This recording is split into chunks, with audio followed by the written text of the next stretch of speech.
So today we're making a cake for art, but it's not going to look like a cake. So first thing, wash your hands, tie your hair back, and we're good to go.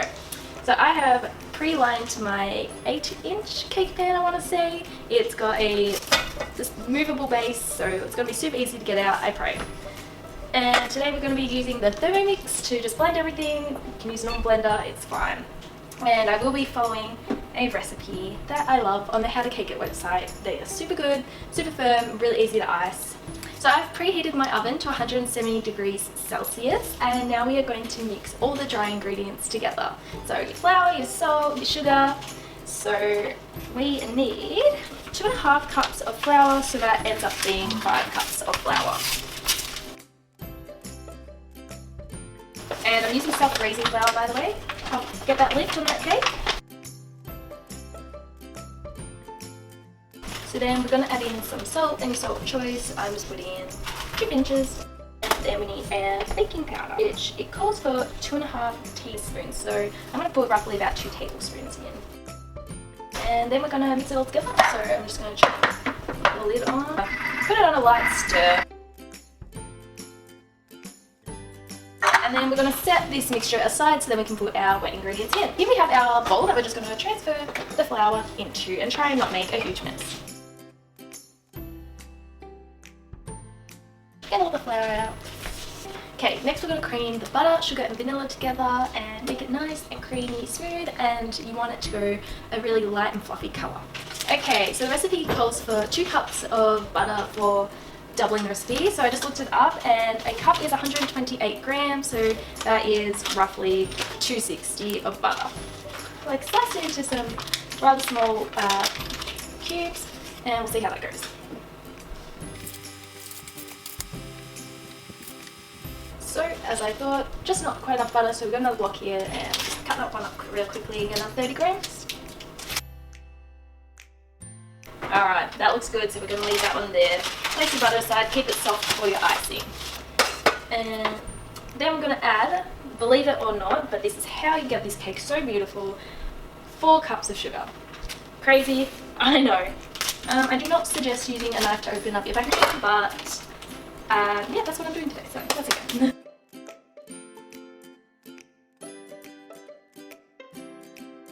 And it asks for a teaspoon of vanilla, so we're just going to do, 2 cupfuls. We're going to actually eat this for about 8 minutes. We're just going to put it on a medium speed.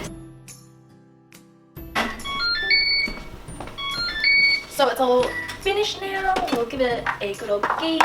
It did get very warm, so the butter did kind of melt, but I think that is totally fine. It'll be alright. So now we need to put it on a low speed and slowly add in each egg at a time. And there is about 8 eggs when you are doubling it. So again, it is a very big recipe, but it makes a perfect cake.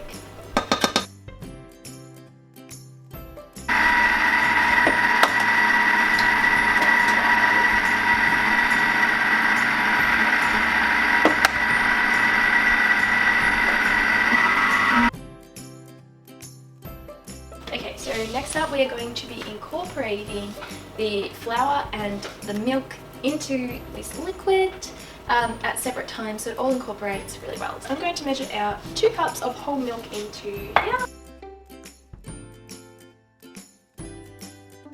So now we are going to slowly incorporate the flour and the milk.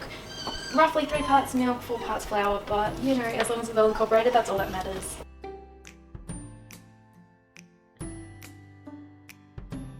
By adding some of our flour into the mixture and slowly mixing that in. Alright, so just scrape every last bit off, don't want to waste anything.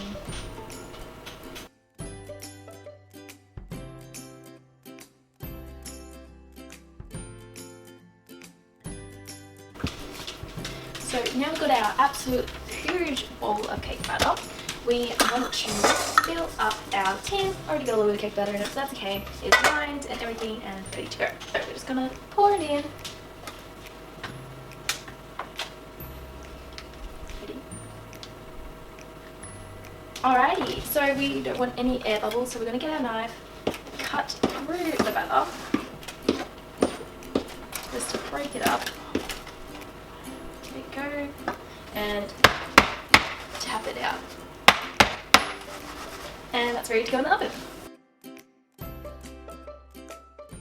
So now we're going to start making the icing, and first of all we are going to start with putting our softened butter into the food processor of your choice, and we are going to whip the butter for a little bit just so it goes a bit lighter in colour and soft and fluffy. We are now adding the icing sugar. We are going to do half at a time, combine it with the butter and then add the other half.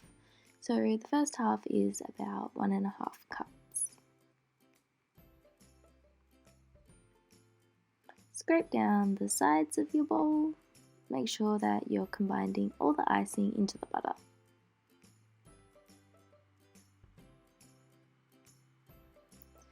We are then going to add in the other portion of the icing sugar, which is another 1.5 cups.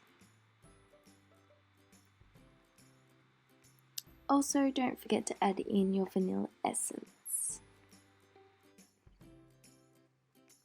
We are then going to add in some whole milk, just a splash until you think it's combined. You do not want to make your icing runny, you just want to soften it up so it becomes light, fluffy and this nice pale colour. Okay, so now we're going to start icing. So I'm going to just start preparing a few for in advance, some of the succulents. So we just made a small batch of icing. Now I'm going to divide into 2 bowls. We'll just have 2 different toned greens, maybe leave a little bit extra just in case as a starting point. Okay, so we're going to try and make a light green and then a bit of a darker green for some variation. So we'll add 1 drop into each. Add a drop of yellow into one of them as well.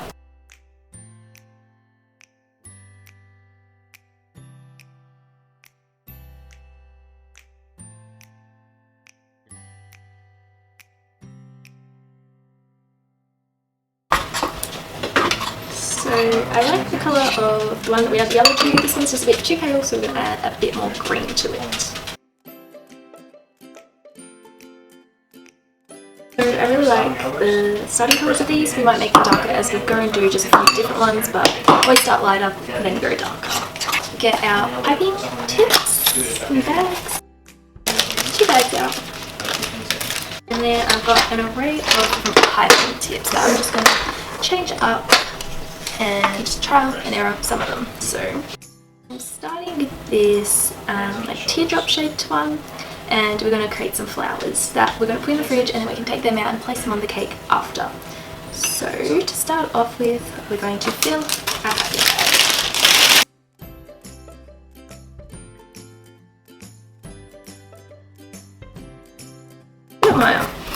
So at this point I realised that the colours were too similar, so I added in a little bit of red food dye into one of them and a bit more green, and it became this guacamole avocado like colour, and it was perfect for this.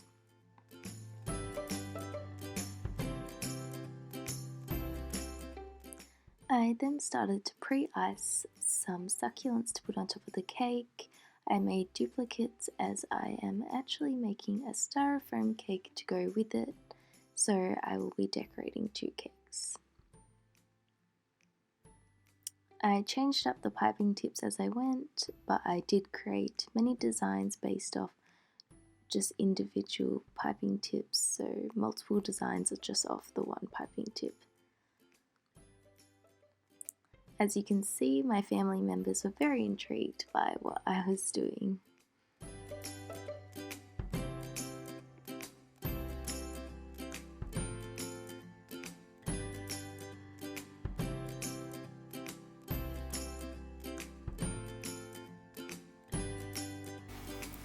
So it is a few days later and I have my 2 cakes here, and I've made some buttercream to go with it and also a sugar syrup which will keep the cakes moist. So now I am going to carve the cakes, shape them and get them prepared for putting them together. We are also going to be making a styrofoam cake as well for a display.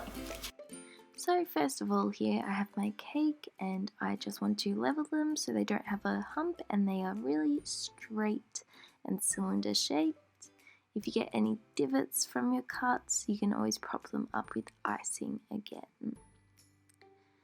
Then I measured about halfway between my cakes and cut through the middle, so we had 4 layers in total that we could add some more icing to.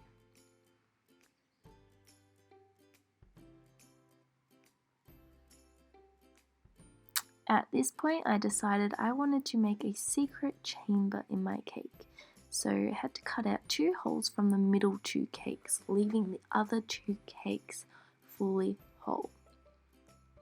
I then got my sugar syrup, which is 1 part sugar, 1 part water, and put them on my cakes. This helps make sure they stay nice and moist for many days.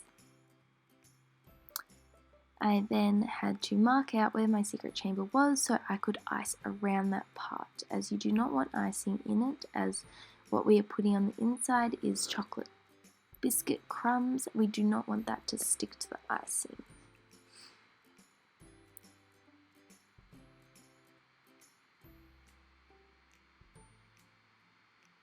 You only need a thin layer between each layer just to stick it together and add a bit more moisture.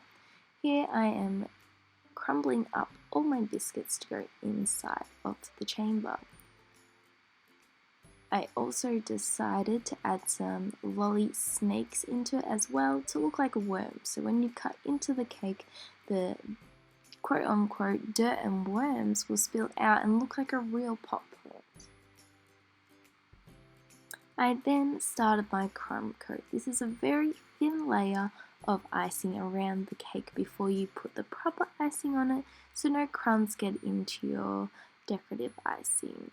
In this video the cake looks very skewed because of the camera angle, but I promise you it is straight.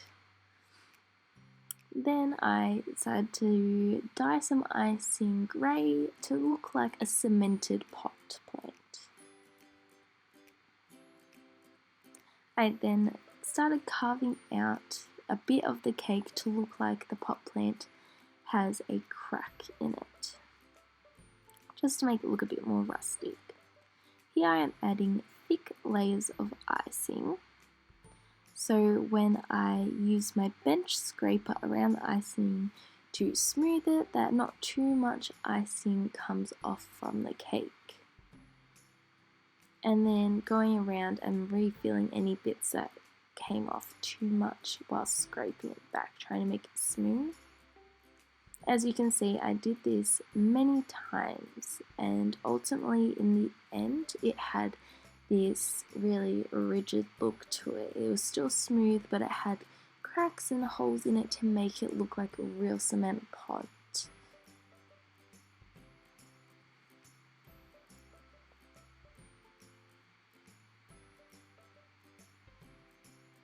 As you can see, the icing seemed a bit thin, so I did keep going over it a couple times. And here is how it looked. You can see it's got that real cement look of how it would have dried. I filled in the crack in the cake and tried to make it look smooth but still realistic to a pot.